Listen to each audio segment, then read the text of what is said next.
All right, Shalom, and welcome to another show of GMS Collage, giving all praises to Yahweh Bashim Yahweh Shai. That's first and foremost. Also, giving double honors to the elder apostles of GMS who rule well, and also honor and salutations to you other brothers that are out there teaching the word in sincerity and truth. All right, so today's topic is going to be kind of an addition to what I heard earlier from the brother Yahshua Hamba. Hopefully he doesn't mind me, adding adding my 2 cents to the lesson he did, which was I forget the name of it. But basically, what it touched on was how the Lord would be lifting up people of a low estate, that the prophets and apostles were men that were considered to be lowly men. All right, so I wanted to add my 2 cents to it. Again, hopefully the brother doesn't mind. So it's not gonna be too long. I got a couple of scriptures I want to read and some articles that I wanted to touch on, and then that'll be the end of it. All right, so here we go. So this is Lamentations 2:15, because I wanted to read this because it was prophesied that not only the men of the Lord, but the whole nation of Israel would be at a time at a very low state.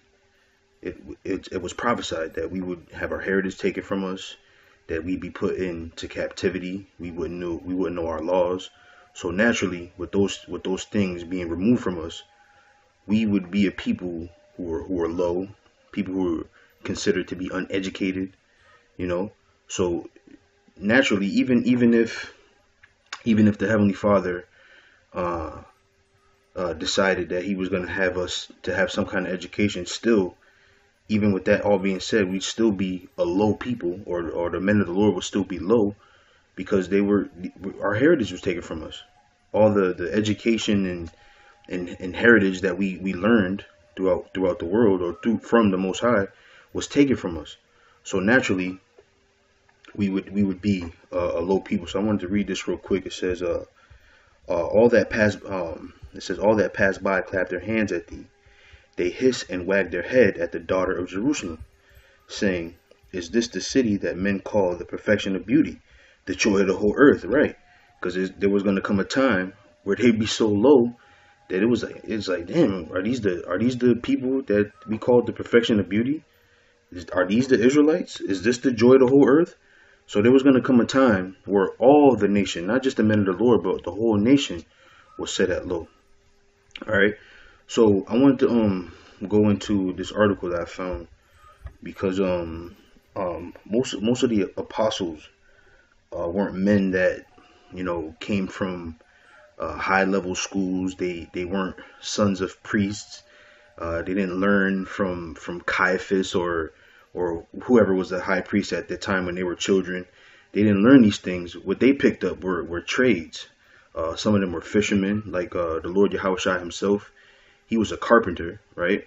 So that was kind of the dichotomy of that time. You had some people who were trade based, which again, being a fisherman was a trade, being a carpenter was a trade. What else? Being a husbandman was a trade. And then you had on the other side where you had people who were in school to learn about being learn the law, learn about being a priest, and learning these different things. So that was the dichotomy there. But not everybody was going to be of the likeness of the priests who were so-called educated. They dressed well. Matter of fact, since I'm the scriptures in my mind really quick, I want to go to I think it's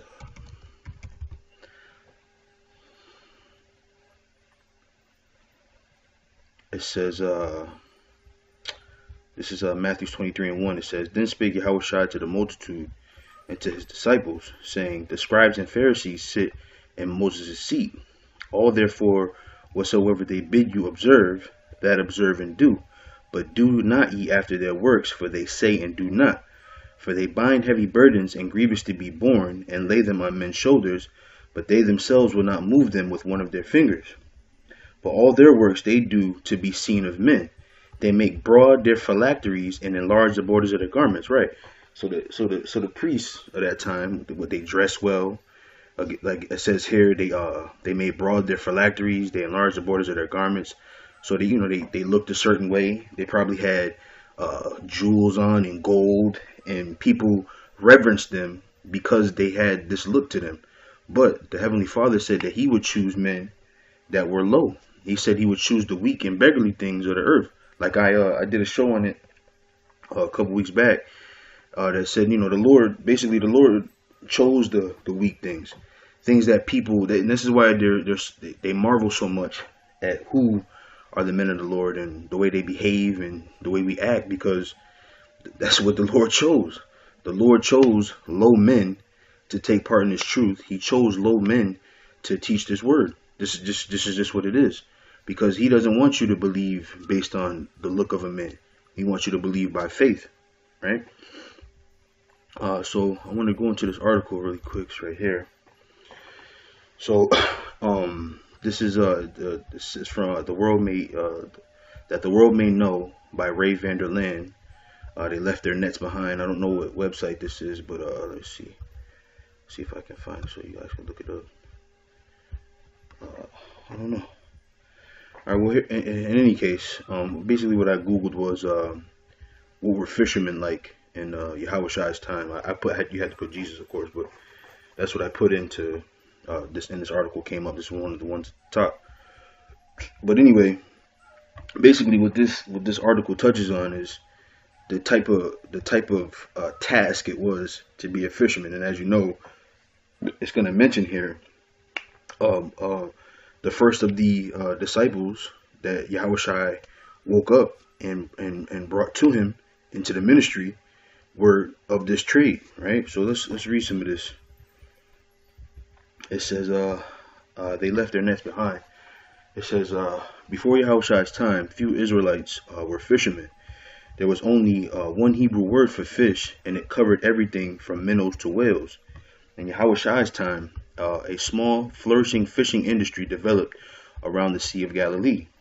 The town of Magdala, in Greek, Teriche, I don't know how to pronounce that word, which means the place where fish are salted, was a sardine picking center. Many of the images Yahushai used indicated that he was familiar with fishing and in the sea. Okay, it says the job of a fisherman in Yahushai's day was difficult. Fishermen worked year-round in the heat of summer and the cold of winter, often at night. So you had these men who were working in the heat of summer. So with that being said, they probably was musty. Their feet probably stink. Their armpits was probably musty all the time. They probably had the smell of fish on them. So imagine that, a man that looked and smelled like that coming to now say, I'm a man of the Lord. I learned from the Son of the Most High, when they had these priests that were clean and decadent, and they had these jewels on and they had these garments on. Imagine that. People would be like, nah, I ain't listening to this cat.